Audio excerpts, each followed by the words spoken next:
E se eu te dissesse que uma bebida comum, um simples destilado, quase derrubou uma das maiores potências do mundo?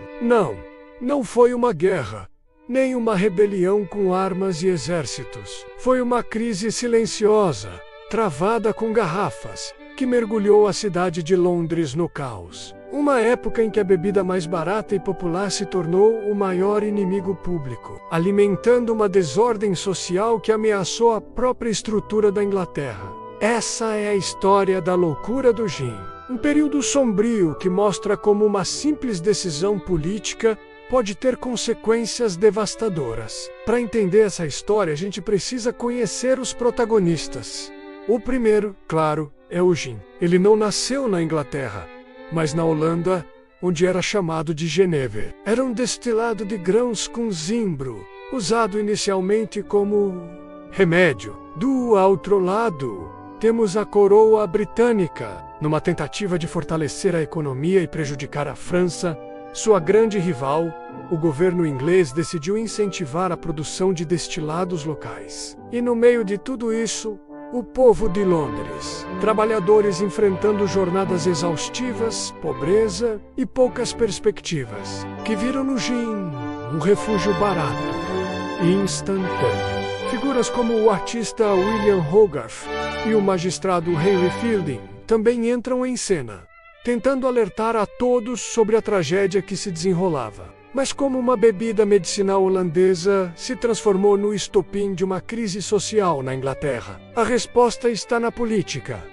A Inglaterra e a França viviam em constante tensão. Para atingir a economia francesa, o governo britânico proibiu a importação de produtos franceses, incluindo o popular conhaque. Só que isso criou um vácuo no mercado. Para preenchê-lo e, ao mesmo tempo, dar um destino aos grãos excedentes do país, o parlamento tomou uma decisão drástica. Facilitou ao máximo a produção de gin. Impostos foram drasticamente reduzidos e as licenças para destilar-se tornaram extremamente fáceis de obter. O que começou como uma estratégia econômica para enfraquecer um inimigo acabou se virando contra o próprio povo.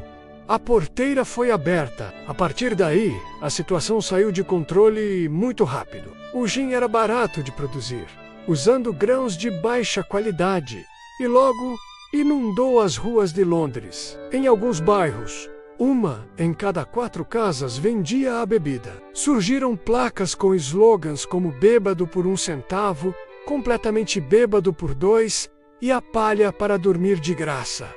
O consumo explodiu. Na década de 1740, estima-se que o consumo médio era de mais de 7 litros de gin por pessoa, por ano. Isso inclui homens, mulheres e até crianças. Com a bebida tão acessível, os problemas sociais se multiplicaram.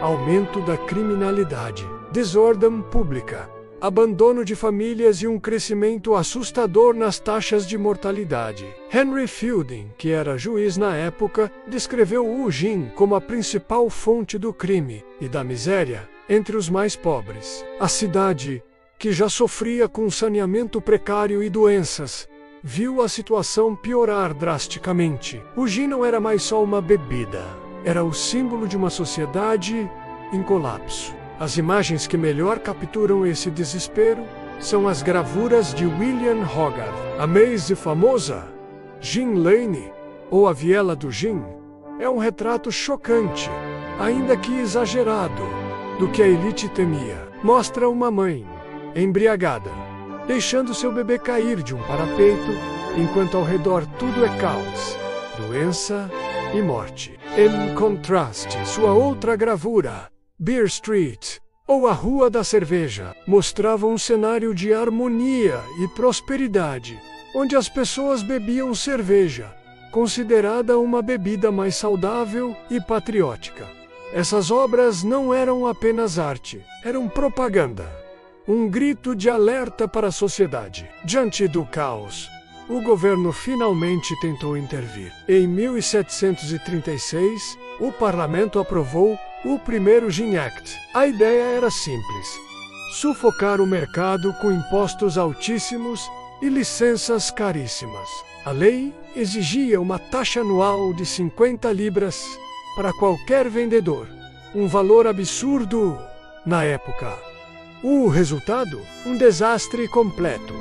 A produção legal de gin despencou, mas o consumo não. Pelo contrário, ele só migrou para a ilegalidade. Milhares de destilarias clandestinas surgiram nos porões e becos de Londres. A criatividade para burlar a lei era imensa. O método mais famoso ficou conhecido como Puss and Mule. Uma placa de madeira com o desenho de um gato era fixada na parede. O cliente se aproximava, sussurrava Pussy no buraco da parede e o vendedor clandestino, do outro lado, respondia Mule. O cliente então colocava uma moeda na boca do gato e o vendedor despejava uma dose de gin por um cano que saía pela pata do gato. Esse sistema não só manteve o comércio vivo, como deu origem a um estilo de gin que existe até hoje, o Old Tom, uma referência ao Tomcat, o gato macho das placas. O tiro do governo saiu pela culatra. A produção agora era subterrânea, sem nenhum controle de qualidade, o que tornava a bebida ainda mais perigosa para a saúde. Mas por que o gin se tornou tão central na vida das pessoas? Para a classe trabalhadora, era mais do que uma bebida, era um analgésico. Em uma era sem remédios acessíveis, o gin era a forma mais barata de aliviar a dor física do trabalho pesado, o frio, a fome e, principalmente, a dor emocional de uma vida sem esperança. Era um escape momentâneo de uma realidade brutal. Para a elite e a classe média, no entanto, a loucura do gin representava algo diferente. O medo da desordem, da perda de controle social. Eles viam o consumo excessivo como uma ameaça à moral, à produtividade e à estabilidade do país. Era o pânico de ver a classe trabalhadora, a base da pirâmide, se autodestruindo e, no processo, arrastando toda a sociedade junto.